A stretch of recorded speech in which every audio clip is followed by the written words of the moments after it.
Okay, so we have on our panel here, we have the keynote speakers and other special guests. So in a moment I will ask each of them to introduce themselves, and I'm going to ask one other question as well. But the theme of this panel is the main theme of the conference, which is Invoking Wonder. So I have several questions that I will ask them about wonder, and then we will open it up to questions and discussions from all of you. So I want to ask each of you just to introduce yourselves, but then also tell us if you have any books or anything in the book room, so everyone knows what scholarship of yours and what else is available there. Okay? Hi, I'm Corey Olsen. I've just been talking to you for a while, and my book is in the book room. What's your book? My book is exploring J.R.R. Tolkien's The Hobbit, the book of the uncomfortably long title. I'm Mike Drout from Wheaton College, and I spoke this morning, so you heard all about that. And I have like 5 remaining CDs of Anglo-Saxon Loud Greatest Hits in the room over there. I didn't get myself organized about that particular part. Hi, I'm Verlyn Flieger. I don't have any books for sale because I forgot them. But you can get them all on Amazon. But you can get them all on Amazon. And I'm Nasmith. I did not bring any art, but I do have some CDs which I'll make available tomorrow. And it's a wonderful privilege and pleasure to be here among you. As you know, I'm wedded to Tolkien and have been for about 40 years.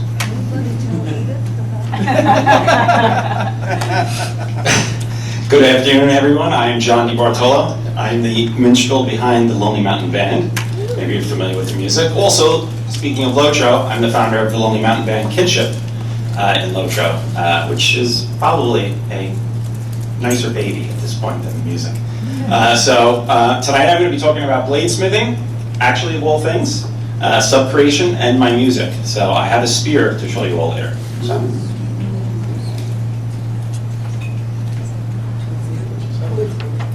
That's going to happen a lot.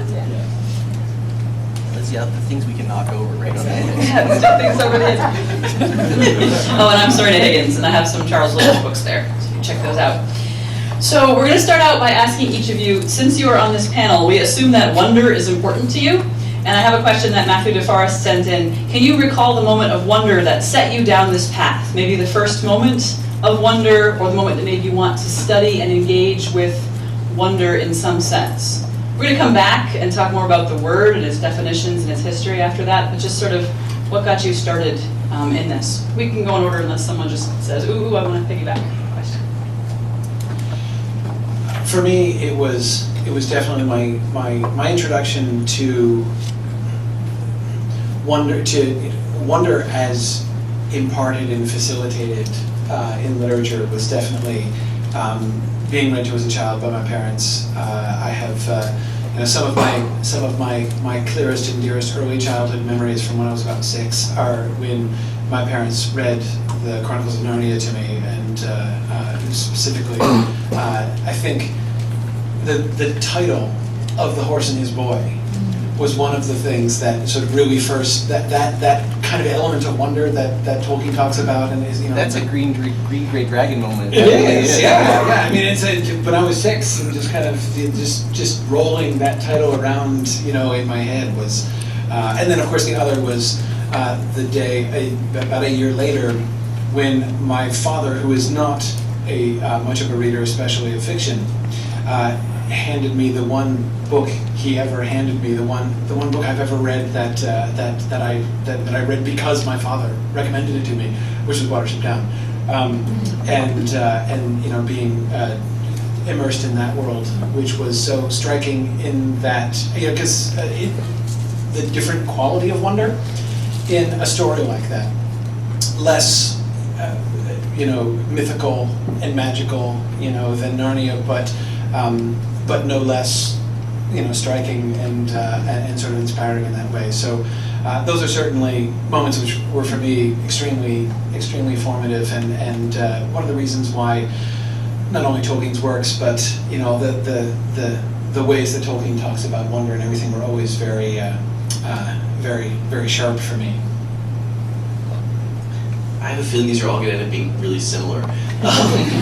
I had two moments also. The first was sometime when family lore says I was 2 years old. I don't know for sure because I don't remember it specifically this way. But my dad had gotten the boxed set of the Valentine books at the Cornell bookstore, and it came with a free poster, which had been put up on the wall in the spare room of my grandmother's house where my crib was.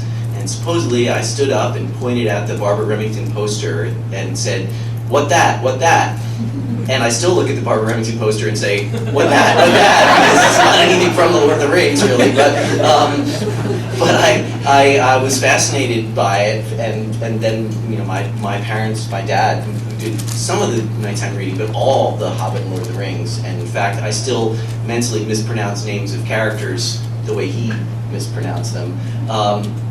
So that was the first that primed me for all of that. And then when I was in graduate school, I was at the University of Missouri, and I was looking in the course catalog, and Professor John Miles Foley's course in Old English, I was already kind of interested in it. I'd taken medieval studies, but at the bottom of the thing, after he says this course description, he said Westthoo Hall. And I'm like, I know that! And I took that class, immediately switched from being a creative writing student to a literature student. I knew that first day of Old English that I wanted to get my PhD in Old English and work to it.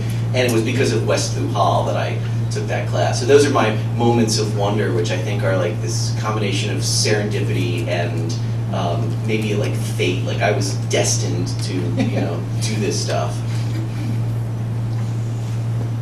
I can remember very clearly exactly where I was when my moment of wonder that actually set me on this path occurred.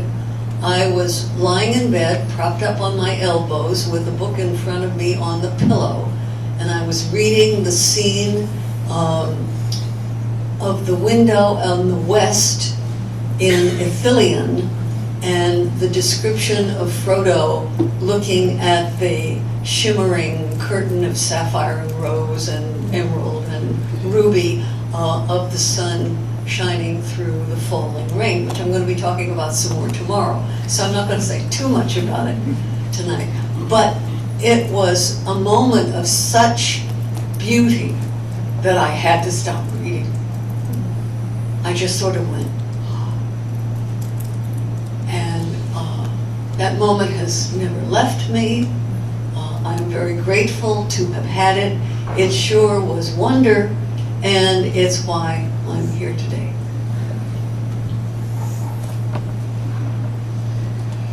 I was very fortunate to have lived in France and traveled around the nearby countries when I was from 2 till I was 5. Very impressionable age, because my father was working Canadian Air Force and was stationed over there in Marseille near the border of Germany. And one of the places we went in the summer was a place called the Parc Marvelu in Luxembourg. Still there, apparently. There's actually a website, which is cool. And I don't know if the exhibits are still the same, but we'd walk through the woods and there would be exhibits of various fairy tales. And in one case, there's this great big giant lying down under the trees, and we were allowed to climb over the fence and sit on its arm. And when we did, my mom said, "I think he moved." And we all ran back. So, there was things like that. The miniature village in The Hague. And we visited the great cemetery at Verdun. Now, as a boy, you see this tower and this very strange blackened building and this huge cemetery. You don't really have any idea what it is, but it's certainly a moment of wonder. And that image of that tower found its way into my Barad-dûr image early on as an oil painting. But we also went to the movies a lot in the 60s. A lot of the Disney films really captivated me. In Search of the Castaways in particular just knocked me out. It was just a wonderful adventure story, just full of wonder for me. And the wonderful world of the Brothers Grimm, another film that I absolutely adored. Later I saw it and was completely disappointed. Jim Backus, oh my God. And was it Buddy Hackett? Was it nothing? What kind of casting is that? But at the time, it was wonderful. And as a schoolboy, I read the books. They were called the Legacy series, and it was all various world myths, the Norse and Native American, other traditions. And all of that prepared me for when my sister first handed me the Fellowship of the Ring, and when I was about 13 or 14. I said, I think you might like this. And it was an absolute wonder when I first opened that book, because I had no expectations at all. I didn't know it was a fairy story or about anything in the past. It looked like a science fiction book, but that was those Barbara Remington covers. Completely fooled me. But, I had the poster that you mentioned, Michael, for many years myself, until it got very frayed corners. So I think my first moment of real wonder was probably at an age I can hardly remember. I remember being extremely afraid of the dark, and my mother coming into the bedroom and singing away the darkness that I was afraid of. So maybe that's where some of the minstrel influence comes from. I don't know. I don't even know what she was singing. It could have been Elton John for all I know. But that, I think, is, if I try to go back as far as I can, that's the first actual moment of wonder. But in relation to Tolkien, and it's funny, I'll be talking about this tonight in my presentation later, the first real moment of Tolkien's wonder was in a movie theater, watching the Bakshi version of Lord of the Rings. I'm going to talk about that quite a bit tonight. And you can hear the moans in the distance as I mentioned Bakshi. And I'll mention some of the moans tonight in my presentation, especially, well, the American Indian Aragorn and the Viking Boromir. But I probably picked up quite a few mispronunciations from that movie as well. I still have a hard time not saying minus Tirith. So I think that's the first moment of wonder, and I'll talk more about that, like I said, later in my presentation, the Bakshi version. And thinking back now, the utter confusion my dad must have had watching that movie when he took me to it, but that's it. That's a danger, though.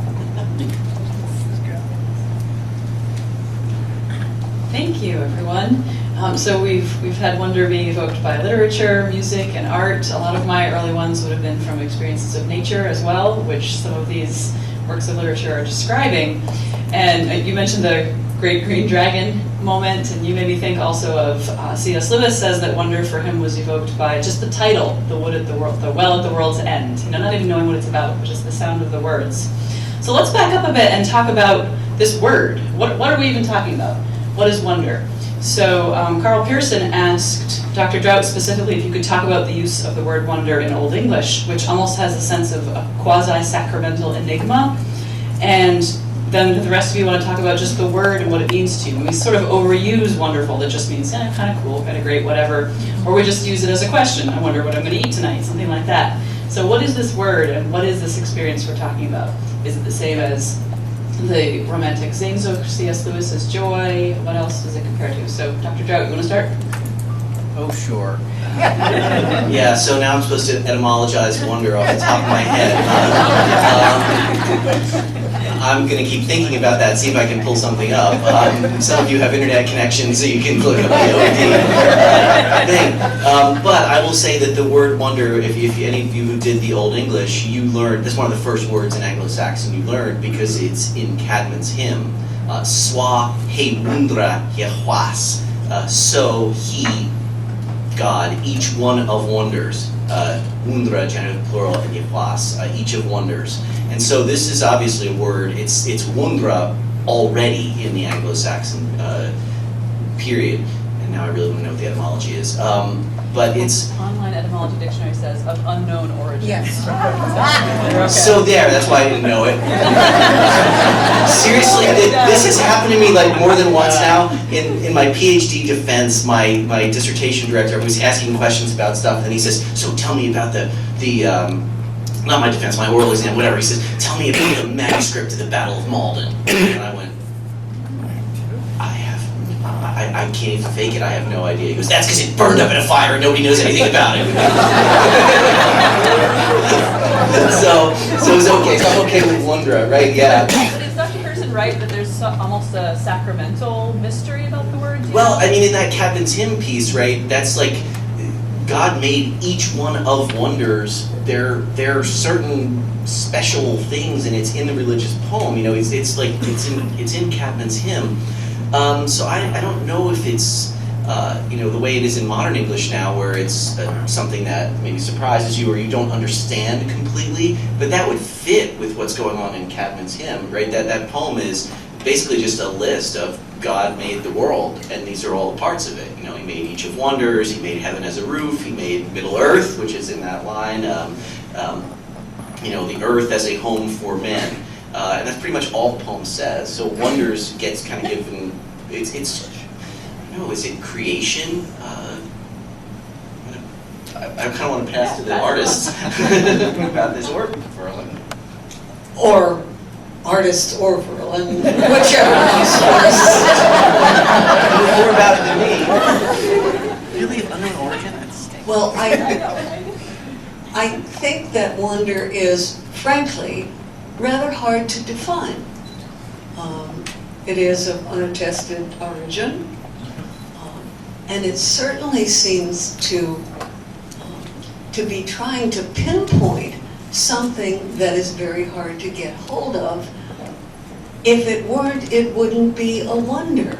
It is something out of the ordinary, something marvelous, something remarkable, something that maybe doesn't quite belong there, and that's why you look at it.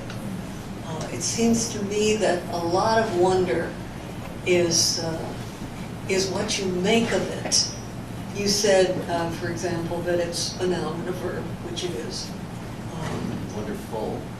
Full of wonder. But these are all words trying to get at an experience. And the experience in each case is individual, from the horse's boy to that terrible poster. Emus, bulbous fruit. Yes, right, I am shut up in a madhouse. To history, Verdun, to folklore, to being scared out of your wits because the giant is going to move. All of these are intensely personal experiences. And your wonder might not be mine. But I think, Verlyn, what you just said there made me have, the mic. That made me have a little bit of maybe an insight into it, is that the whole thing is that anything that you can wonder, whether it's the verb or the noun or the adjective form with wonderful, I think it has to include an element of not completely understanding it. It's not a wonder if you finally understand it, and that's why we're going in circles and stuff, because once we understood it, it wouldn't be a wonder anymore, I think, in some way. Like when your mother sings away the dark, that's like stuck in my head now, right? Like absolutely, like I want to write that as a line, it's stuck in my head, but that is a wonder, like that there's a power that you can't explain at that moment. And that even, I mean, when you try to say like the vision of the window of the west, we're just saying names of jewels. He's just writing, but yet somehow it gives you a sense of beauty. For me, it's the line in the Silmarillion about the beaches of Elende, and there they walked, and the elves strewed the beaches with opals and diamonds and pale crystals. Marvelous were the beach. And I've shown that to other people, and they're like, okay, so there's jewels on the beach, big deal. And I'm like, okay, so then what's the connection between wonder and mystery? Which is something that we're kind of sneaking up on sideways here. But it has to do with the fact that I'm not going to say you can't explain it, because that becomes a kind of challenge then, but it's beyond explanation. It doesn't lend itself to being analyzed or broken down. It's a whole, like me drawing in my breath when I read that passage, because it was wonderful. Yeah. another word, you're thinking of mystery, that I was thinking in connection is marvel, right? And marvelous and wonderful are kind of synonyms, but they're kind of not synonyms as well, right? You know, if something is marvelous, it's itself like outside of the ordinary, right? If a thing is a marvelous thing, like, you know, oh, that is a marvel. That means there's something weird, preternatural, unusual about it, right? But something that is wonderful is not necessarily like that, right? I mean, it's something that is marvelous may also be wonderful. But again, one of the things that we're noticing is that for almost all of us, it wasn't actually something that would have been like retold as a marvel in a travel log or something, right? No, It was, no. these are, again, even in just in talking about those two Tolkien passages, right? That there's nothing, in a sense, there's nothing particularly special about the word. It's just, it is, the wonder is the perception.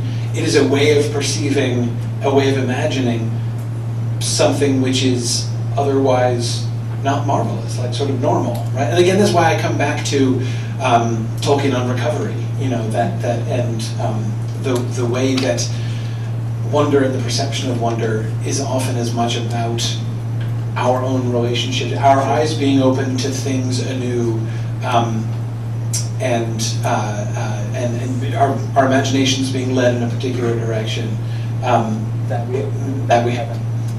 Ooh, okay, sorry. That we haven't gone in before, which seems to me really a really intrinsic part of the wonderful in that way. Oh, can I? Oh, okay, that has to. Yeah, pass it down the other end.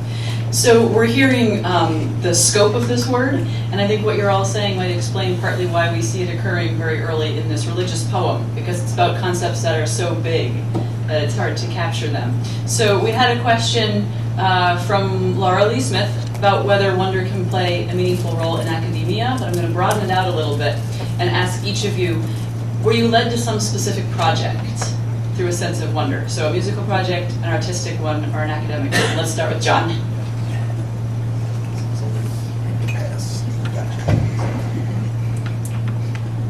Okay. Well, it's kind of, oops, there we go. Can't figure out how to adjust it. But this question is very specific to the topic I'm going to be talking about tonight. Has wonder led to a project? And absolutely, for me, it's led to more than one project. Specifically tonight, it's dealing with this spear Aiglos. And wonder for me, going back to the previous question, has a lot to do with, like they said, it's not so much not being able to explain something, but not having all the answers. And I think today especially, we run the risk of trying to find the answers to everything. And I believe C.S. Lewis talked about this a little bit. Science is always attempting to see through everything instead of trying to see something on the other side, to make everything misty and not misty, but understandable. So for me, specifically with the project, the wonder that I felt was the fragmentary notion of Tolkien's writing, elements of the fragmentary notion of Tolkien's writing, specifically about Aiglos. Where did Aiglos go after the Battle of Dagorlad?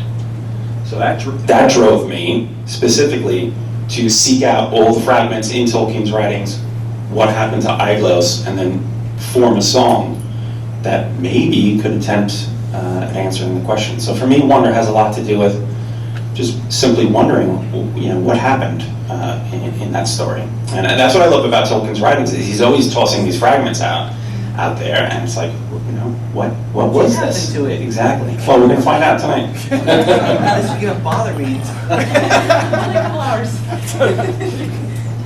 It's just priming you guys.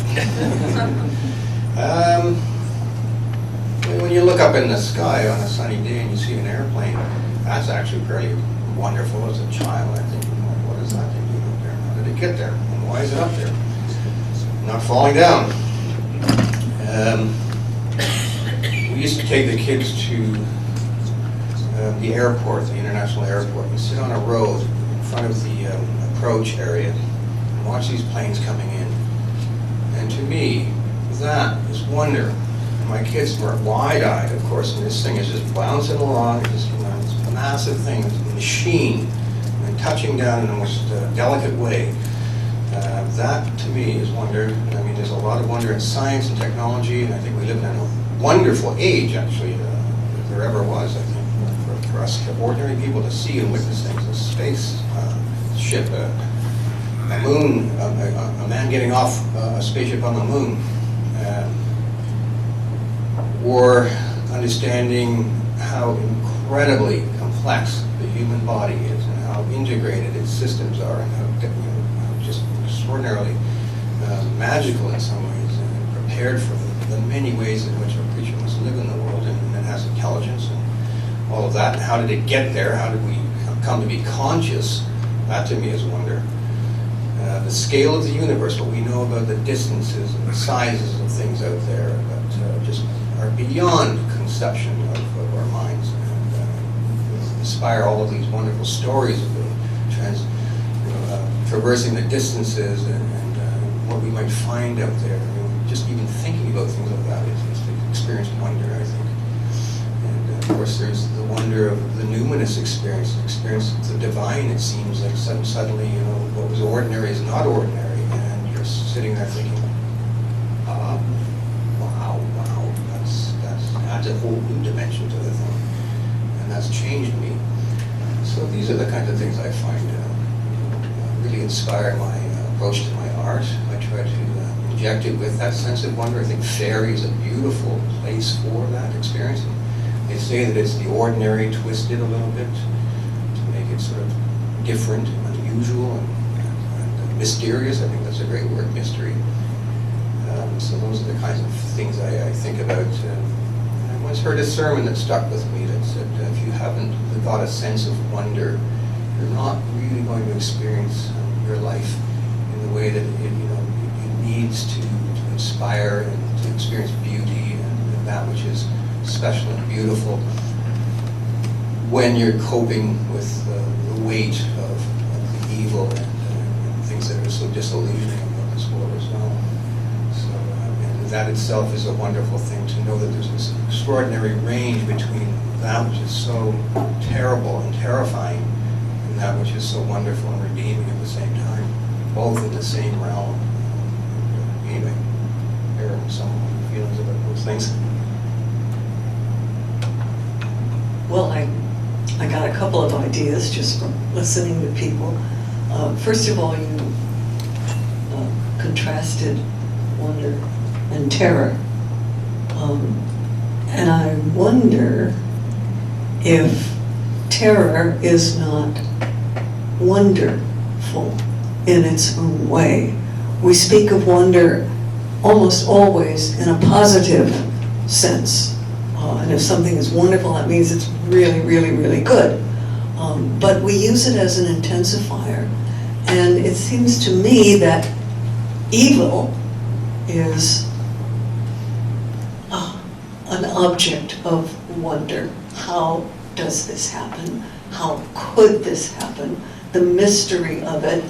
So I'm thinking maybe we should allow our notion of wonder to have two sides, and not necessarily think of it always as being in a category of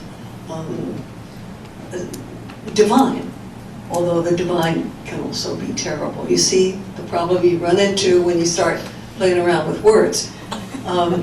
But Serena, you mentioned academics, and that word is a damper, if there ever was one, because we think of academics as disciplined, as focused, as concentrated, as rigorous, and somehow it's kind of hard to blend that with the notion of the exalted or the wonderful. I'm wondering, there it goes again, if it's possible to teach wonder, or if you can only allow it to come into your discourse or the book you're reading. The book, I think, is wonderful. You may find deadly boring. I have had, I can't tell you how many boring dinners with dinner companions who turned to me and said, I just can't read The Lord of the Rings. So, okay, my wonder is not yours. How can we communicate it without killing it? And I'd like to keep that sort of open as a question while we're talking here. And to hear from you guys as well about what you think about this.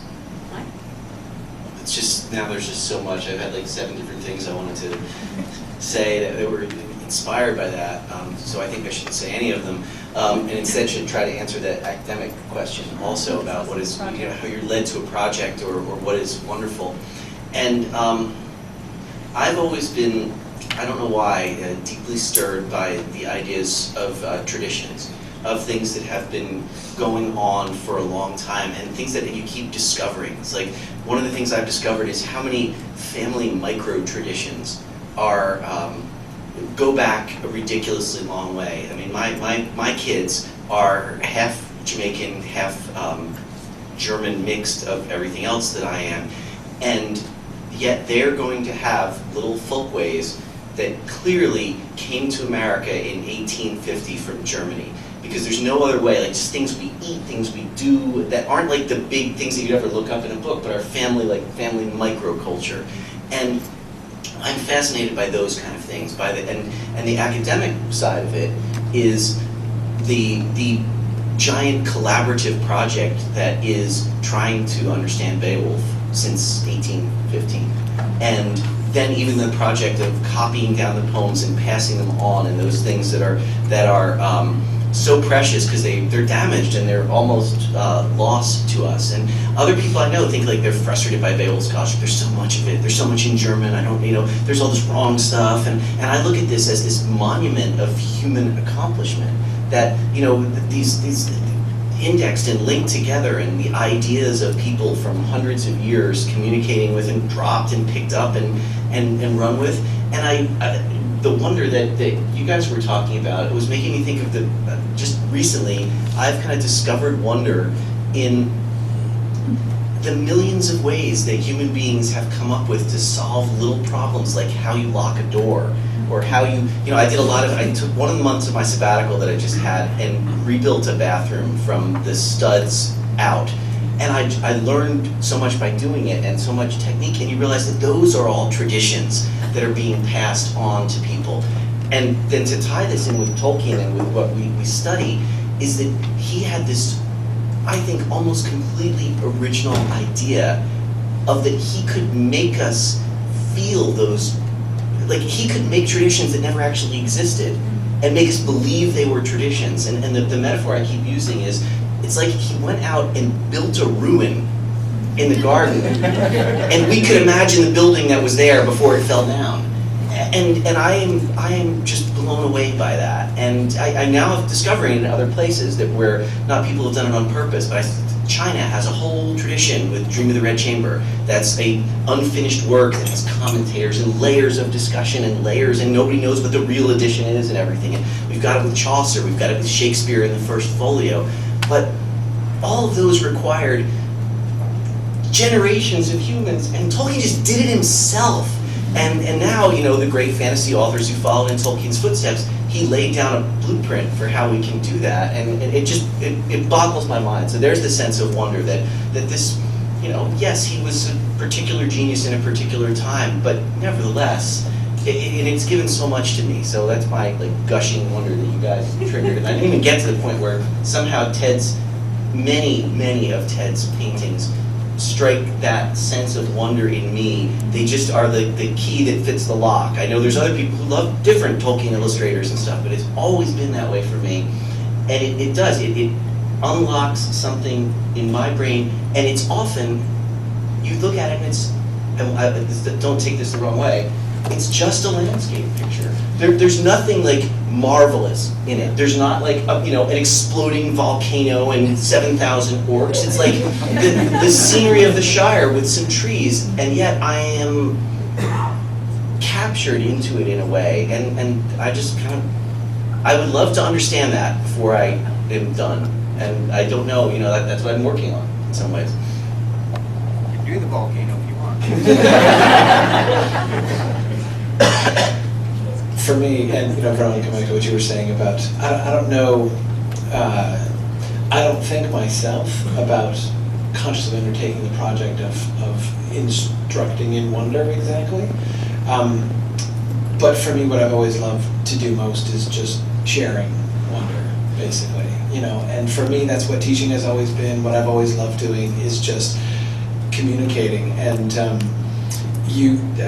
mean, probably everybody in this room has been in a live session with me in which I see something for the first time. It happens fairly regularly that it is much more common for me to suddenly stumble onto something in the middle of class than it is for me to have come up with it in advance and have it intricately prepared and awesome, here's my brilliance that I have constructed and laid before you. That almost never happens. But well, less often, very much less often, than when, we're just talking about things in class and all of a sudden, you see something, that experience of wonder in the middle of class talking about things, and how it sort of works both ways, right? Both in the sense of, I've seen something that I think is wonderful and just has really opened doors in my mind, and I'm trying to share that and show that to people. But of course, for me, there's also sort of this other, more meta step, right? Where showing things is what opens the door, and it never would have occurred to me, or I'm sure you guys also had the experience where, and we were just talking about this at dinner the other night, somebody asks a question, right? And you've never asked yourself that question, it's never occurred to you. But as soon as... What is the etymology of wonder? For instance. It's bothering me.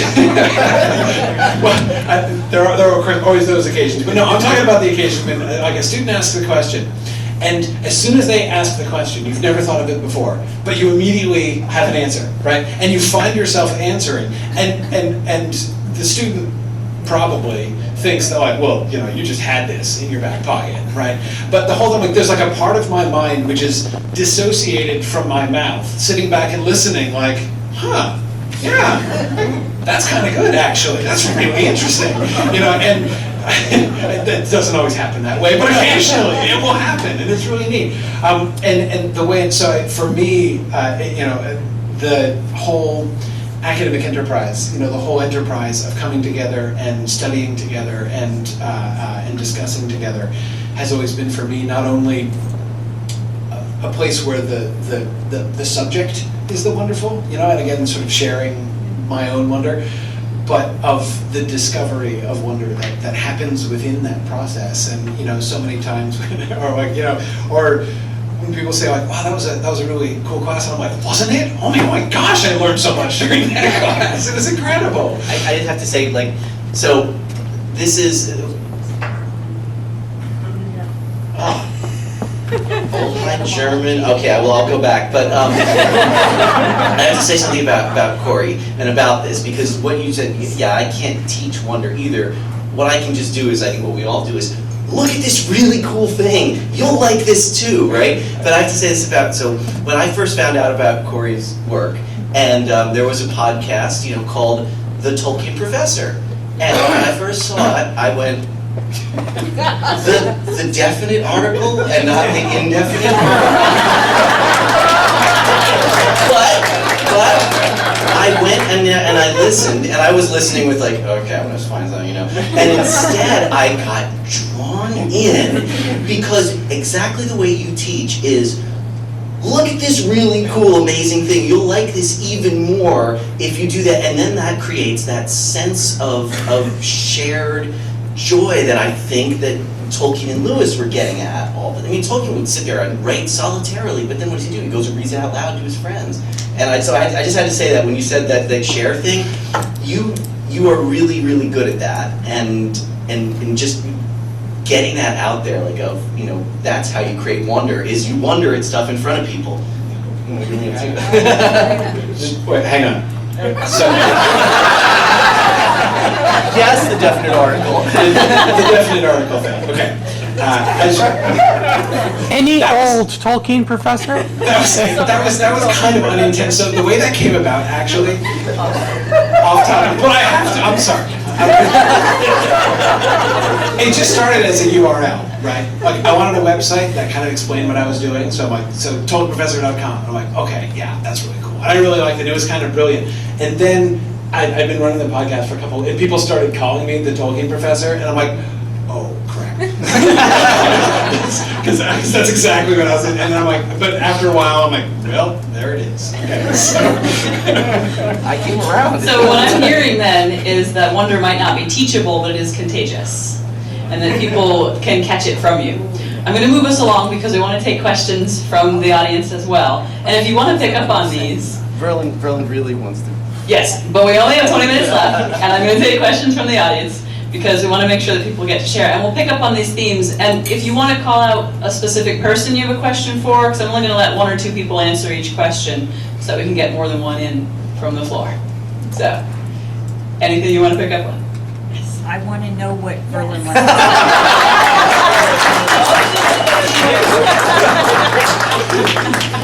Thank you. It is a simple question. What then, building on your accounts of your experiences, is the difference or the connection between wonder and discovery?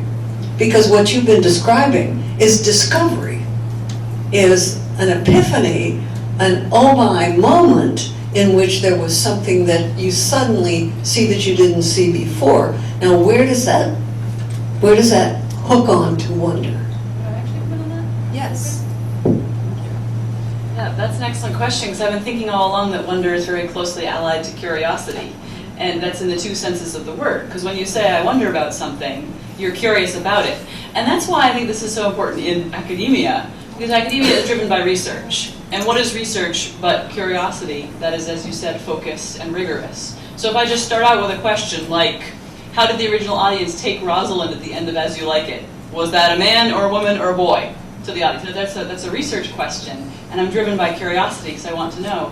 And then if I discover something along the way that I didn't expect, then I have wonder in the second sense. That, oh wow, this is something I didn't come across, and those moments get shared in classes. So that is wonder in the sense of surprise. Yes. How we are broadening the definition of this word. And I'm wondering if we have a question, would you like to weigh in here? Well, actually, another word that comes to my mind when I think of wonder is awe. Yes. And the awesomeness of different things that we experience in our life. I know when I first looked out at the Grand Canyon, it was wonderful. Oh, it still is. When I went to, my favorite national park is Arches. To think that the land at one time had all been that same elevation and everything is eroded away except for the amazing delicate arch. That to me is awesome and is wonderful. I'll never forget when I showed slides to family members and my uncle said, "Who made that?" About the delicate arch. As if somebody made it up. But I'll tell you, and then with music, I had the experience of a little boat ride from the Isle of Mull to the Isle of Iona in the Hebrides. Now, this was before I ever made any connection with Mendelssohn's Hebrides Overture, the Overture to Fingal's Cave. But the whole experience and the whole atmosphere of going up and down on these waves with the gulls flying closely overhead, with the grayness of the sky, was amazing. It was just, in its own way, awesome. And then to think that this little island is where St. Columba first brought Christianity to Scotland from Ireland, and it was like awesome. The idea that Macbeth and Duncan are supposedly buried in a little churchyard on this Isle of Iona. Awesome. And then when I went up to the top of this little island, and I could see all around the entire region, and in the distance I could see the Isle of Staffa, and where Fingal's Cave is located. But the biggest, awesome, wonderful experience I had was the following semester as a student in a romantic music history class, when the professor introduced Mendelssohn's Hebrides Overture, A Fingal's Cave. And when I closed my eyes, I was brought right there. And how he captured that in music. Talk about wonderful. Of course, I'll have to say, when I heard the word wonder, the first thing that came to my mind was bread.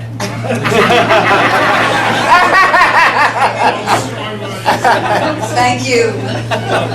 And thank you for introducing awe, which of course is very much a part of it. It's kind of the upper end of wonder. And thank you for redeeming the word awesome, which tends to get dragged around in service of experiences which we might not all think of as awesome necessarily, and it becomes just an intensifier. So, and your experiences are awesome. And the fact that you could relive that, reimagine it, and re-experience it when you heard the music is what Tolkien would call Fairy drama. You know what I think? Do we have a response to that? We from our all participants? have experience. Sorry, we're gonna move on so we can get a couple other I was just questions. gonna say, okay? you get the chills down your back. Yeah, you do. One. It was just actually in response to something that was said earlier, but I just wanted to also say that now I feel very self-conscious about the Ballad of Aglos. Okay, do we have a question in right here? Oh, no, it's okay. Okay. Oh, but I'm sorry, I was just going to say quickly about teaching wonder. One thing I think we can do is pass on wonder to our children, not necessarily by teaching, but when they come to us with a piece of art or something, look, mommy, daddy, look what I made, to share in the wonder that they're experiencing at that moment could be a way to pass on wonder. Serena, I will say what I was going to say, and that was, I come from a scientific background, and I'd like to, there's a commencement address given by a world-renowned embryologist named Scott Gilbert, in which he says, wonder is this ineffable, indescribable experience, but probably only mystics can live perpetually in a state of wonder. For the rest of it decays, it decays into curiosity and awe. And they're two different things, but they're related. And the etymology, we use them in the same way, but curiosity leads to discovery, it leads to research. It's the scientific research arm of wonder. Awe leads to reverence and respect and more artistic appreciation of that element of wonder. I like that division of wonder into curiosity and awe. Yeah, so what do we think about that division? Terror comes in too. Awful meant full of awe. Yeah, I'm thinking too of the term the sublime, which was all being discussed in the 19th century, and Burke wrote about how the sublime is connected to terror, and that if it's dissociated from terror, then it's not an experience of the sublime. Right, it's just beautiful. So what do we think about the difference between curiosity and awe?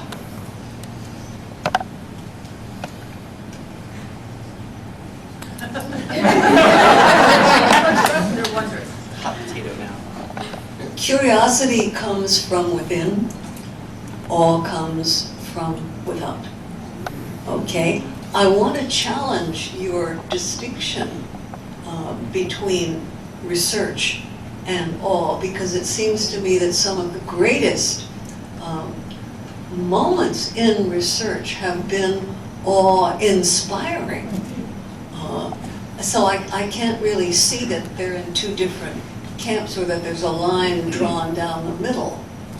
They're like Siamese twins. I don't think that one is exclusive of the other. I agree with you. Well, I didn't really think of them as joined at the hip, but as sort of interdependent, in a sense. Anybody want to tackle this one? Can I just add one thing, Verlyn? So what I just got out of Casey, Yeah. your comments and James's and others, and what we started with is actually, without necessarily even putting a religious experience on this, this goes back to creation in its different meanings. Like, it seems that we keep getting to wonder at the connection to something either that's created by people, the tradition of research that lets you build a spaceship or understand an embryo, or the buildings or, plumbing fixtures, in my case, for wonder, but also the creation that is the Fingal's Cave and the Hebrides, and then the human creations. And I mean, actually, it fits perfectly with On Fair Stories. That what we are as humans is we imitate a kind of creation. The difference being that kind of creation, I assume the way Tolkien is doing this is that it's an idea in the mind and it becomes a real thing, where we have to wrestle with recalcitrant material. We have to try to write and build and we can't just make the Grand Canyon or something. And maybe we should work on it, but a really small one. But that to me is, I think, what people are all getting at. And that the reason I think that this really fits for me is that what is Cadman's hymn is a creation hymn. That's exactly what it is, right? Nu shulan hirian hefon reaches where mantle is machtan is mod yithang. It's like God made this with his brain, is really what it, with his mind. And that, I think, is, it gets at something in there. This answers a little debate that a few of us were having last night about whether it's reality or fantasy that evokes wonder more. And it seems like we're saying either, both. Another question, I think I saw Jonathan's hand next. I guess, I've heard talking about, discovery and all, and the words that come to mind in this, and maybe more apt to say, revelation with truth and beauty as being what is being revealed. So, as opposed to discovery, I see wonder as there's an act of revelation going on. I don't know if you comment on that, whether that rings to you, but. Yeah, could I actually build on that and ask a specific question about painting? When you're creating a work of art, is it a revelation or is it discovery? Like, did it pre-exist and you're finding it, or are you making it new?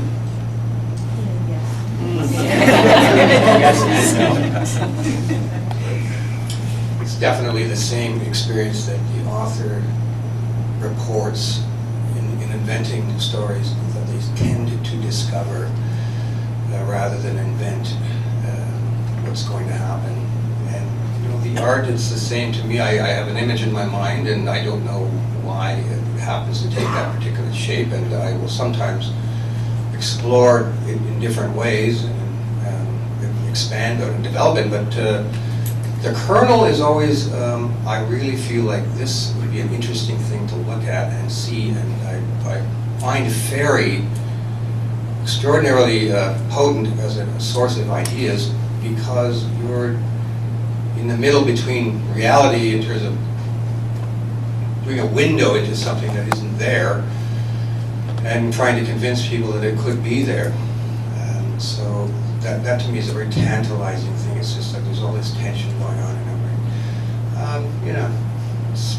It's always a discovery to me, and a wonderful feeling of like I'm part of it, but I'm not part of it at the same time. And it's kind of a, coming through me, but not from me directly.